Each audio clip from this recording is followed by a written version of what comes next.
அந்த மரத்தை வைப்பாங்க. அந்த மரத்துக்கு தண்ணி ஊற்ற மாட்டாங்க, அதுவாக தான் வளரும். அதுவும் இல்லாமல் அந்த மரம் வந்து வெளிநாட்டிலேருந்துலாம் கொண்டு வர அந்த மரம் இல்லை, நம்ம இந்தியாவிலே வந்து அந்த மரம் வந்து முளைச்ச மரம் அது. இன்னொரு விஷயம், இன்னொரு பேர் இருக்குது ஆலமரத்துக்கு. அது வந்து ஆங்கிலத்தில் பேனியன் ட்ரீ அப்படின்னு சொல்கிறாங்க. ஏன் அந்த பேர் வந்துச்சுன்னா, ஆங்கிலேயர்கள் வந்து நம்ம இந்தியாவுக்கு வரும்போது வந்து அந்த பக்கம் வட இந்தியர்கள் சைடு இருக்கிற பக்கம் வந்து அங்கே வந்து இருக்கிறாங்க. அங்கே வந்து பார்க்கும்போது அந்த வணிகம் செய்கிறவங்க பேர் வந்து பேனியன்னு சொல்லுவாங்களாம். அந்த மரத்துக்கு ஆலமரத்துக்கு கீழே நின்று தான் வந்து நம்ம முன்னோர்கள் எல்லாமே வந்து வணிகம் செஞ்சுருக்கிறாங்க, வியாபாரம் பண்ணிக்கிறாங்க. அந்த மரத்தை பார்க்கவே வந்து இந்த மரத்துக்கு கீழே தானே செய்கிறாங்க, அதனால சொல்லிட்டு பேனியன் ட்ரீ அப்படின்னு வச்சுட்டு இருக்கிறாங்க. இதுதான் வந்து ஆலமரத்துக்கான பெயர் என்று பார்க்குறோம். இது வந்து அத்தி மரத்தை சேர்ந்த வகைன்னு சொல்லலாம் ஆலமரத்தை.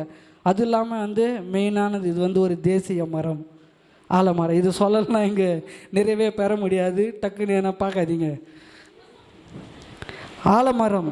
ஆலமரம் என்பது வந்து எதை குறிக்குதுன்னா வந்து பெரிய மரம்னு சொல்லுவாங்க.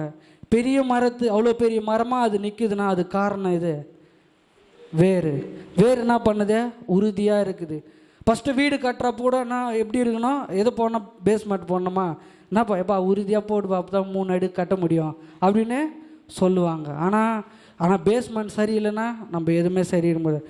ஃபஸ்ட்டு வந்து நம்ம உறுதி, ஃபஸ்ட்டாவது ஆவிக்குரிய வாழ்க்கையிலையும் சரி, நம்ம கர்த்தரோடு எடுக்கிற முடிவும் சரி உறுதியாக இருக்கணும்.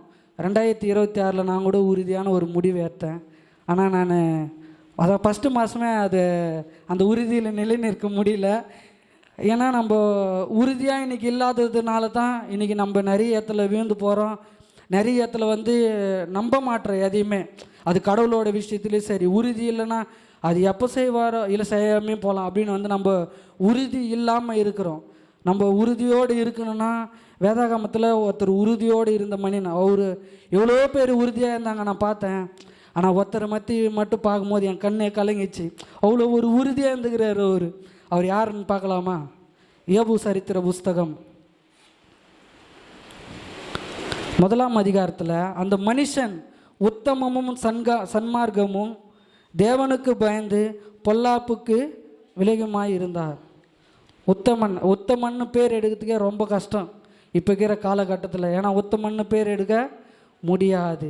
ஆனால் அவர் உத்தமமாக செல்வ செழிப்போடு எல்லாமே இருக்கிறாரு.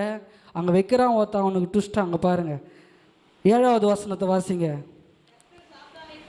கர்த்தர் சாத்தானை பார்த்து, நீ எங்கே இருந்து வருகிறார்? சாத்தான் கர்த்தருக்கு பிரதியுத்தமாக, பூமி எங்கும் உலாவி அதில் சுற்றி திரிந்து வருகிறேன் என்றார். ஏன் சுற்றி வந்தான்னா, அவன் தான் உண்மையாகவும் உறுதியாகவும் இருக்கிறான். 8வது வசனத்தை வாசிக்கலாம். கர்த்தர் சாத்தானை நோக்கி, என் தாசனாகிய யோபின் மேல் கவனம் வைத்தாயோ? உத்தமனும் சன்மார்க்கனும் தேவனுக்கு பயந்து பொல்லாப்புக்கு விலகுமாகிய அவனை போல பூமியில் ஒருவனும் இல்லை என்றான். யோபு போல பூமியில் ஒருத்தனுமே இல்லையா. உண்மையும் உறுதி, அவன் எடுத்த உறுதி. அவன் வந்து எப்படி சொல்கிறது, என்னதான் பண்ணாலும் என் தேவனை விட்டு நான் விலக மாட்டேன். ஏன் இவ்வளோ உறுதியமாக இருக்கிறாரு அப்படின்னு சொல்லிட்டு பார்க்குறப்போ 10வது வசனத்தை பாருங்களேன். நீர் அவனையும் அவன் வீட்டையும் அவனுக்கு உண்டான எல்லாவற்றையும் வேலி அடைக்கவில்லையோ?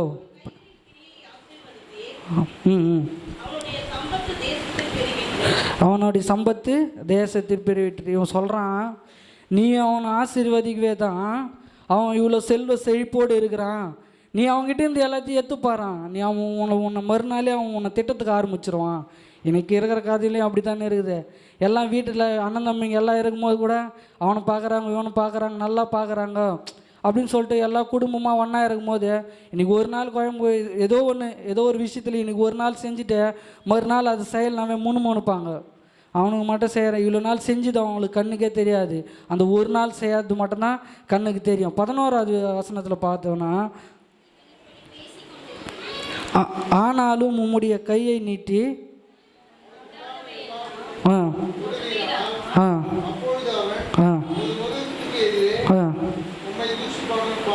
அடுத்த வசனம்.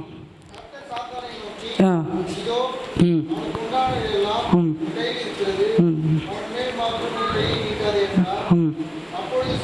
ம் ம் இவன் வந்து நீ நீ வந்து அவங்ககிட்ட இருந்து எல்லாத்தையுமே வந்து நீ எடுத்துதான் பாரு அப்படின்னு சொல்லிட்டு சொல்லிடுறான். இங்கே வந்து எல்லாமே அவனோட ஆடுகள் மாடுகள் அவன் வச்சிருந்த வேலை ஆட்கள் எல்லாமே மேலே அக்னிலேருந்து வீழ்ந்து எல்லாமே வந்து நாஸ்தி ஆயிடுது. எல்லாமே ஏந்து அவன் வந்து எதுவுமே இல்லாத ஒரு நிற்கிறான். இது எல்லாருக்கும் தெரிஞ்சது தான். இது ஏன் இங்கே ஒரு விஷயத்தை நான் சொல்ல வரேன்னா, ஏன்னா அவன் எதுவுமே இல்லாத அப்பவும் கடவுளை உறுதியாய் பற்றி கொண்டு நின்றான். அவன் வந்து மனம் தளர்ந்து போகலை. எனக்கு இது கர்த்தர் கொடுத்தார் கர்த்தர் எடுத்தார் அப்படின்னு நின்றான். ஆனால் இங்கே 2வது அதிகாரத்தில் 7வது வசனத்தில் பாருங்களேன். ம் ம்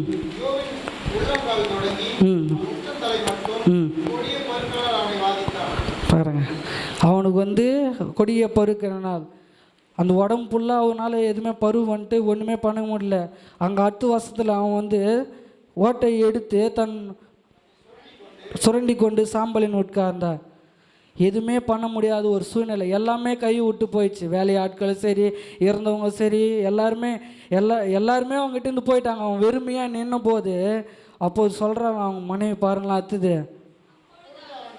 அப்போது அவன் மனைவி அவனை நீர் இன்னும் அப்போது அவன் மனைவி அவனை பார்த்து நீர் இன்னும் உன்னுடைய உத்தமத்தில் உறுதியாய் நிற்கிறோ, தேவனை தூஷித்து ஜீவனை விடும் என்றார். அவங்க சொல்கிற நீ இன்னமும் உறுதியாக நின்னுங்கிறியா? அத்துக்கட்ட பிளான் அந்த அவங்க வந்து அவங்க கூட இல்லாமல் போகிறதுக்கு தான் அதை கேட்குறாங்க. அடுத்து அதற்கு அவன் சொல்கிறான், நீ பைத்துக்காரி பேசுகிறது போல் பேசுகிறாய். தேவன் கையிலே நன்மை பெற்ற நாம் தீமையும் பெற வேண்டுமோ என்றான். இவைகள் எல்லாவற்றிலும் உதட்டளவில் கூட அவர் பாவம் செய்யலை. ஏன் சொல்லுங்க? அங்கே இன்னொரு அந்த இடத்துல அப்பொழுது அவன் மனைவி அவனை பார்த்து நீ இன்னும் உம்முடைய உத்தமத்தில் உறுதியாய் நிற்கிறாயோ. அந்த உறுதி தான் எல்லாருக்குமே வந்து நம்ம அந்த எந்த நம்மளுடைய வாழ்க்கையின் காரியங்கள்லையும் சரி, உறுதி இருந்துட்டா நம்பிக்கை இருக்காது, நம்பிக்கை இருந்துட்டா விசுவாசம் இருக்காது, விசுவாசம் இல்லைன்னா சர்ச்சுக்கு வர மாட்டோம், சர்ச்சுக்கு வரலைன்னா ஆண்டவரையே மறந்துடுவோம். ஏன்னா உறுதின்றது வந்து ஒரு மனுஷன் வந்து எடுக்கிற முடிவில் தான். இதை நான் பண்ண மாட்டேன் அப்படின்னு ஒரு முடிவு எடுத்தனா அந்த முடிவு பரிந்தும் நிலைத்திருக்கிறவனே. ஆமாம், ஏன்னா உறுதின்றது அவ்வளோ ஒரு கஷ்டமான விஷயம். ஃபஸ்ட்டு உறுதி அப்படின்றது வந்து என்றைக்குமே வந்து நம்ம எடுக்கணும். அதே இதில் 42வது அதிகாரம் யோபு 42:10. யோபு தன் சிநேகிதனுக்காக வேண்டுதல் செய்தபோது கர்த்தர் அவன் சிறையிருப்பை மாற்றினார்.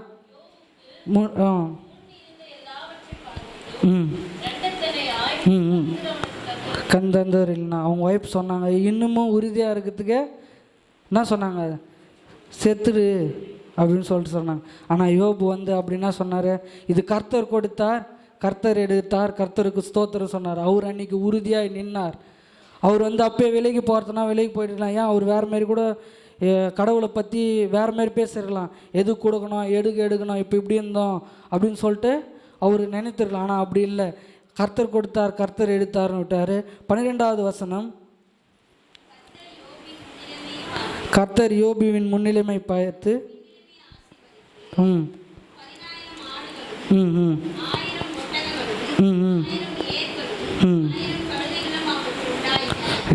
எல்லாமே இழந்த அவர் வெறுமையாக நின்னும் போது தேவனாகிய கர்த்தர் அவருக்கு எல்லாத்தையும் இரட்டிப்பாக கொடுக்க உதவினார். அவர் வந்து அந்த உறுதி தான் முதலாவது. அந்த உறுதியில் நாம் நிலைப்பட்டு இருக்கும்போது கர்த்தரை நம்ம தூஷிக்க மாட்டோம், அவரை தவறாக பேச மாட்டோம்.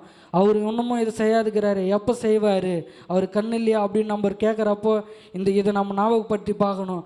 அவர் வந்து ஒரு விஷயத்தை செய்கிறாருன்னா ஒருத்தன் பின்னோக்கி போகிறான்னா அவன் நல்லா இருந்திருப்பான். அவன் பின்னோக்கி போகிறான்னா ஒன்று அவனை விசுவாசத்தில் இன்னும் வந்து அவன் உறுதியாக நிலைப்படணும். ரெண்டாவது ஒரு காரியம் என்னன்னா, அவனோட வாழ்க்கையில் இன்னும் அநேக நாட்கள் இருக்கிறது, இன்னும் விசுவாசத்தோடு உறுதியோடு கடவுளை பிடித்து வாழணும்னு சொல்லிட்டு தான் அந்த நம்மளுக்கு சோதனைகள் எல்லாமே நம்மளுக்கு வருது. ரெண்டாவது அதை பார்க்கலாம், நம்பிக்கையின் வாக்கு தத்தம். ஆதியாகமம்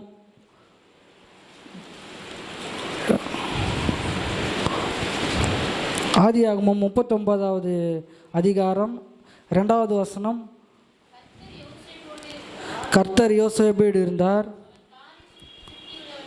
அவன் காரிய சுத்தி உள்ளவனான், அவன் எகிப்தியனாகிய அவன் எஜமானுடைய வீட்டிலே இருந்தான். யோசேப்பு பற்றி எல்லாமே தெரியும், எல்லாருக்குமே தெரியும். யோசேப்பு வந்து அவங்க அண்ணங்கள்னால 20 வெள்ளி காசுக்கோசம் குழியில் தள்ளப்பட்டு, அப்போ கூட விடல, குழியில் தள்ளப்பட்டாலும் அவன் என்ன பண்ணாங்க, விற்றுட்டாங்க. அவன் வந்து ஒரு தனிமையாக ஆலமரம் மாரி அவன் தனியாக தான் இருந்தான். அவனோட வாழ்க்கையை சுற்றிலும் தனிமை தான். அவனை விற்றுட்டு யாருன்னு தெரியாது, எந்த தேசம்னு தெரியாது. அவனோட தனிமையான ஒரு வாழ்க்கையை தான் வாழ்ந்திருப்பான். ஏதோ ஒரு கடைநிலை உயிராக போயிருப்பான். அவன் வந்து அந்த வேலை செய்யும் போது அவனை பார்க்குறாங்க. அவன் வந்து அந்த வேலை செய்திருக்கும் போது அங்கே தேவையில்லாத ஒரு செயல்கள்லாம் வருது.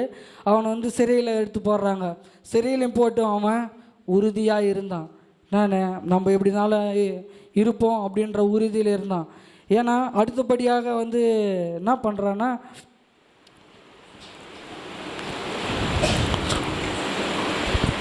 கர்த்தர் அவனோடு 3வது வசனம்,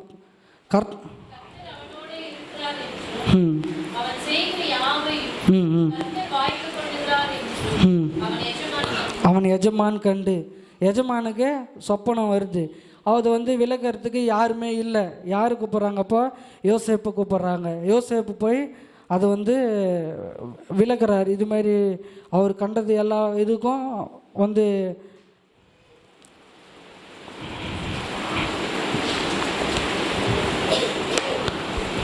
அவர்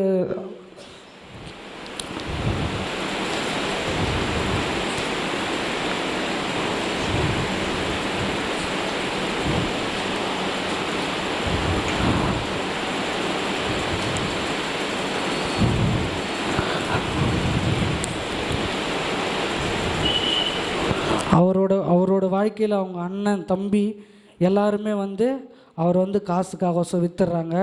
அவர் வந்து அங்கே ஒரு அடிமையாக தான் போகிறாரு. ஆனால் தேவன் வந்து ஒரு திட்டத்தை வைத்திருந்தார். ஏன்னா அவன் வந்து ஒரு தனிமரமாக நின்று அவனை தேவன் தோப்பாக மாற்ற உதவி செய்தார். ஏனென்றால் அவன் தனிமையாக யாருமே இல்லைன்னு தான் போனான். எங்கே அந்த நாட்டுக்கு போனான், பார்வோனோட ராஜாவை இருக்கிற நாட்டுக்கு போனான். அந்த நாட்டில் அவனுக்கு வந்து எல்லா அதிகாரமும் கொடுக்கப்பட்டது. ஒரு தனிமையாக இருந்த அவனை தேவன் வந்து ஆலமர விழுதுகள் போலவும் அங்கே வந்து பெருக செய்தார். தனிமரம் தோப்பாகாது என்ற நிகராக அவன் வந்து தோப்பாக மாறினான். அது 41ஆம் அதிகாரம் 41வது வசனம்.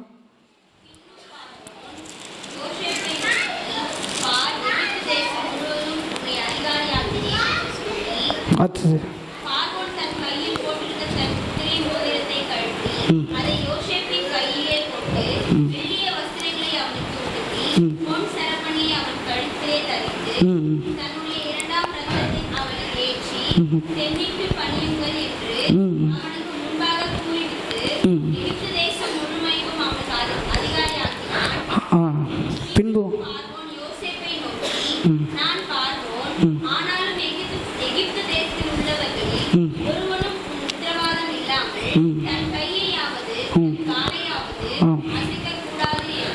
எங்கோ இருந்து வந்த ஒருவன் அந்த தனிமரமாக அவன் வந்து அந்த நாட்டுக்கு வரான். அந்த நாட்டில் வந்து ஒரு வேலைக்காரனாக நிற்கிறான். வேலைக்காரனாக இருந்து அவனுக்கு வந்து பார்வோன் என்ன பண்ணுறாருன்னா முத்திரை மோதத்தை போடுறாரு. ஏன்னா அவன் உண்மையும் விசுவாசமும் உறுதியுமாக இருந்தான். அவங்களோட மனைவி கூப்பிடும் போது அவன் உறுதியோடு இருந்தான். ஏன்னா கர்த்தர் அதை பார்த்து கொண்டு இருக்கிறார் அப்படின்னு சொல்லிட்டு உறுதியாக இருந்தான். அந்த எகிப்து தேசத்தில் யாரும் கையாவதும் தலையாவதும் அசைக்கித்தனா கூட அவன்கிட்ட கேட்கணும். ஒரு தனி மரமாக இருந்து அவனை அந்த நாட்டில் இருக்கிற மொத்த பேரும் அவனை பணியை செஞ்சாங்க. தனி மரமாக இருந்து தோப்பான ஒன்றை இவரை பற்றி நம்ம காணலாம். அடுத்தபடியாக பெரிய மரம்.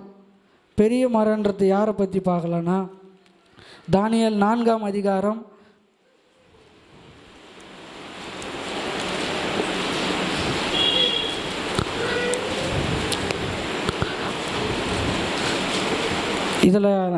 5ஆம் வசனத்தை நாம் பார்க்கலாம். நான் ஒரு சொப்பனத்தை கண்டேன், அது எனக்கு திகிலை உண்டாயிற்று.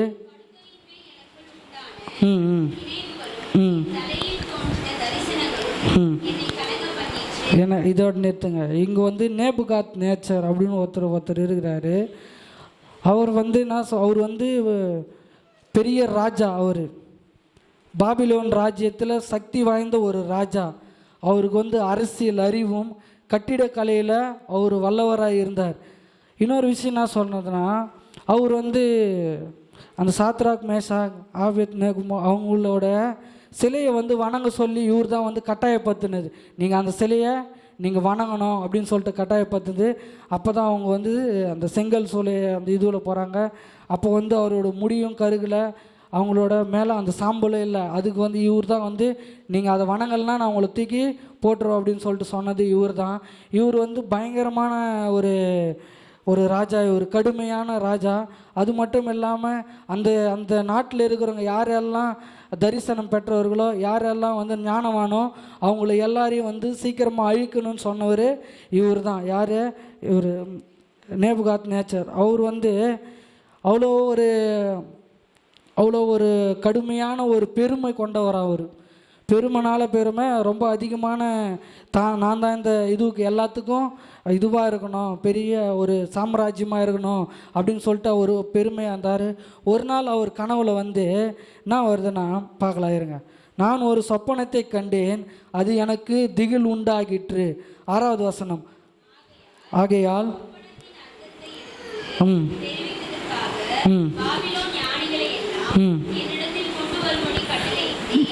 ஆயிருங்க. பாபிலோன் ஞானிகளை எல்லாம் என்னிடத்தில் கொண்டு வரும்படி கட்டளையிட்டேன். அவருக்கு என்ன ஒரு கனவு வருதுன்னா 12வது வசனத்தில் வாசிங்களேன்.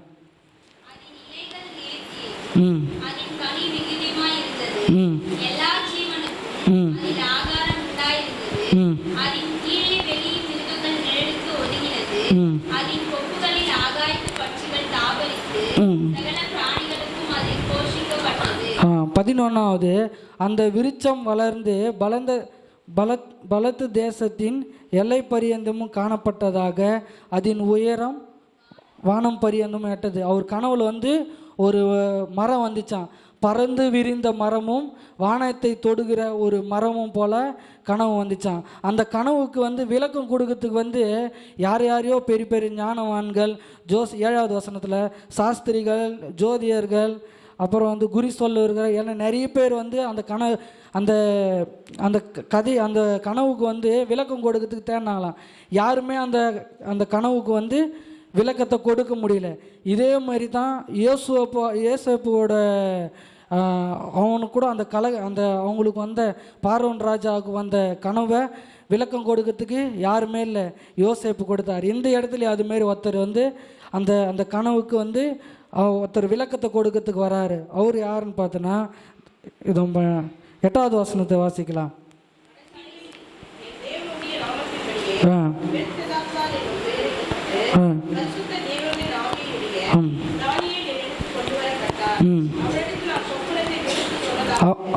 இதிலே நிறுத்துங்க.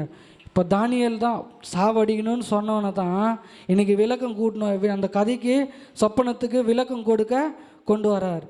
கொண்டு வந்தோடனே அவர் அந்த கதையை சொல்கிறாரு. நான் இதுமாரி வந்துச்சு, எனக்கு இதுமாரி வானம் உயர்ந்த மரம், அதுக்கெலாம் எனக்கு அர்த்தமே தெரியல. நாங்கள் எவ்வளோ பெரிய கூட்டு பார்த்தோம், அதுக்கு யாராலையுமே விளக்கம் சொல்ல முடியல. அது என்ன விளக்கம் அப்படின்னு சொல்லிட்டு அதை கேட்குறாரு. 22வது வசனத்தில்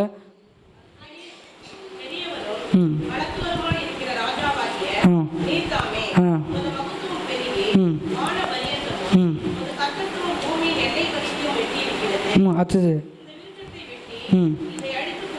ம் ஆனாலும் இதன் வேர்களாகிய ம் அடிமரம் தரையிலே இருக்கட்டும் என்று ம் இரும்பு வெண்கலமுமான ம் விளக்கிடப்பட்டு ம் வெளியில் பசு புல்லிலே ம் ம் ஆகாயத்து பணியிலே நடைவதாக ஆ 7 காலங்கள் அவன் மேல் கடந்து போகும் மற்றும் ம் மிருகங்களோடே அவனுடைய பகுதி இருக்க கடவுள் ம் வானத்திலிருந்து இறங்கி சொன்ன ம் பரிசுத்த காவலாளரை ம் ராஜாவாகிய நீர் கண்டீரே. இந்த கனவுல வந்தது எல்லாமே வந்து அவன் வந்து பெருமையான காரியங்களை அவன் பேசுனதுனாலையும் பெருமையாகவும் அவன் நடைமுறையில் இருந்ததுனாலையும் அவன் கனவுல வந்து அந்த ஆலமரத்தை அடியோடனா அதான் அடியோடனா ஆலமரத்தை வெட்டிடுறாங்க, அதோட வேர்கள் மட்டும் விட்டுடுறாங்க. அதில் பார்க்கும்போது ஆனாலும் விருட்சத்தின் வேர்களாகி அடிமரம் தரையில் இருக்கட்டும் என்று சொல்லப்பட்டது என்னவென்றால், நீர் பரம அதிகாரத்தை அறிந்த பின் ராஜ்யம் உமக்கு கொடுக்கப்படும். நம்மளோட பெருமையான காரியத்தை எல்லாம் வந்து ஆலமரம் போல் நம்பிக்கையும் விசுவாசமும் உறுதியோடு இருந்தாலும் நம்மக்கிட்ட வந்து பெருமைன்னு ஒன்று இருந்துச்சுன்னா நம்மளை அறுத்துருவாங்க.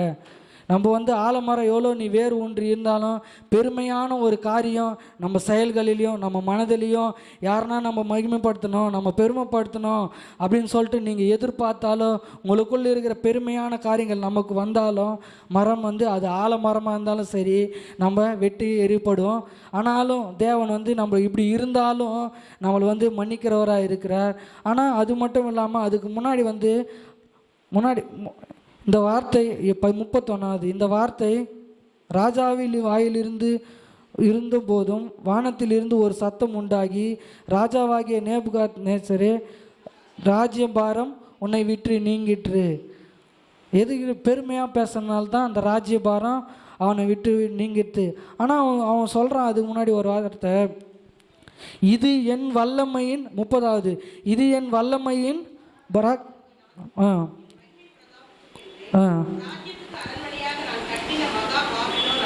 அவர் சொல்கிறார், இது நான் கட்டந்து அல்லவா. அந்த இவ்வளோ அவர் வந்து கனவுல வந்து இவ்வளோ சொன்ன பேருக்கும் இவருக்கு வந்து என்ன தோணுதுன்னா, இது நான் கட்டந்து அல்லவா. அது எப்படி இதுலேயும் அவர் பெருமை பாராட்டுறாரு.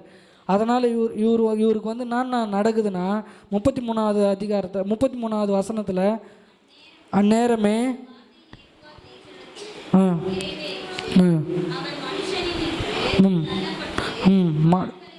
மாடுகளைப் போல புல்லை மேய்ந்தான், அவனுடைய தலைமயிர் கழுகுகளுடைய இறகுகளைப் போலவும்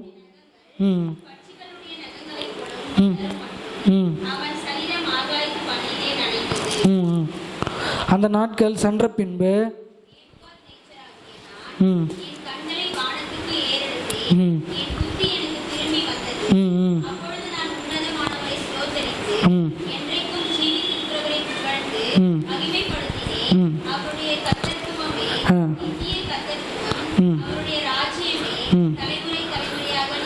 கர்த்தருடைய ராஜ்யமே தலைமுறை தலைமுறையாக நிற்கும்.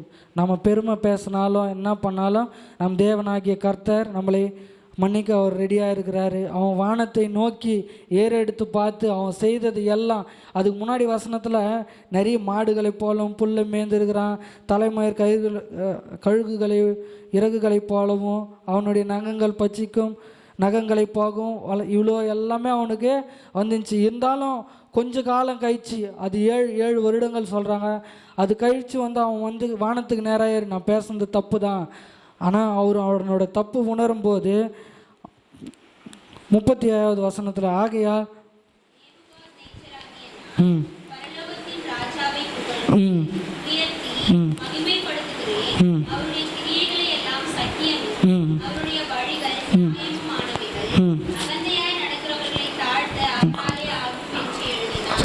இவர் பெருமைக்குரியவர். இவர் வந்து எல்லா விஷயத்தையும் பெருமை பாராட்டுறார். அகந்த திமிரு, என்னால் தான் முடியும், இந்த நாட்டிலேயே நான் தான் சிறந்த ராஜா அப்படின்னு சொல்லின்னு இருந்தவர். அவரோட கனவுகளை விளக்க தானியேல் வந்தார். அவரை பற்றி நம்ம இவ்வளோ பெருமையாக இருக்கிறோமே, எல்லாத்தையும் வந்து அவர் சொல்லியும் அவர் திருந்தாமல் நான் தான் இந்த ராஜ்யத்தை கட்டினேன் அப்படின்னு சொல்லிட்டு சொல்லி கொண்டு இருந்தார். அவர்களுக்கு இதெல்லாம் வந்தது. ஆகையால் அவர் வந்து வானத்துக்கு நேராக ஏறெடுத்து பார்த்தார், நான் பண்ணது எல்லாம் தப்பு தான், நான் வந்து பெருமை பேசியிருக்கக்கூடாது, நான் வந்து பெருமை பேசினால தானே நான் இதெல்லாம் இது பண்ணேன். அப்புறம் 37வது வசனத்தில் அவருடைய வழிகள் நித்தியமானவைகள், அகந்தையாய் நடக்குகிறவரை தாழ்த்த அவராலே முடியும். அதான் எந்த விஷயத்துலையும் ஒருத்தனை உயர்த்தவும் ஒருத்தனை தாழ்த்தனவும் அது கடவுளால் மட்டும்தான் முடியும். ஏன் இது சொல்கிறேன்னா, இதோட இன்னொரு இது தான் யோசேப்பு. அவரும் கனவுகளுக்கு விளக்கம் கொடுக்க தான் ஒரு தனியாளாக வந்து அவங்க வீட்டில் சொன்னார். அவர் இதுமாரி எனக்கு கனவு வருது, இதுமாதிரி சொப்பனத்தில் நான் வந்து இதுமாதிரி அரிக்கட்டுகள் எல்லாம் எனக்கு வணங்குது, இதுமாதிரி வானத்து சூரிய நட்சத்திரங்கள் எல்லாம் வணங்குது. அவர் யாருமே அவங்கள வந்து ஏற்றுக்கல. எல்லாமே வந்து என்ன சொல்லிட்டாங்கன்னா, நீ இதுமாரி தான் சொல்லிருப்பேன்னு சொல்லிட்டு அவங்க அண்ணன் தம்பிகளை பிளான் பண்ணி எல்லாத்தையும் பண்ணிட்டாங்க. ஆனாலும் அவன் சொப்பனத்தையும் அங்கே ஒருத்தர் அந்த சொப்பனத்தையும் அவர் கேட்டு அவனை ராஜாவாக்கி தனிமையாக வந்தவனே ஒரு தனியாக இருந்தவனையும் அவர் தோப்பாக்கி அந்த அந்த அவன் சொல்கிறது தான் எல்லாம் கேட்குற அளவுக்கும் நம்மளை அவர் வந்து எல்லாரையும் இது பண்ணியிருக்கிறாரு. அது மட்டும் இல்லாமல் ஆலமரம் வந்து நம்ம வாழ்க்கையில் ஒரு ஆலமரமாக இருக்கணும், நம்ம குடும்பத்துலேயும் ஒரு ஆலமரமாக இருக்கணும். ஏன்னா நம்ம விழுதுகளாகவும் வேறு ஒன்றி இருக்கணும், விசுவாசத்தோடு இருக்கணும்.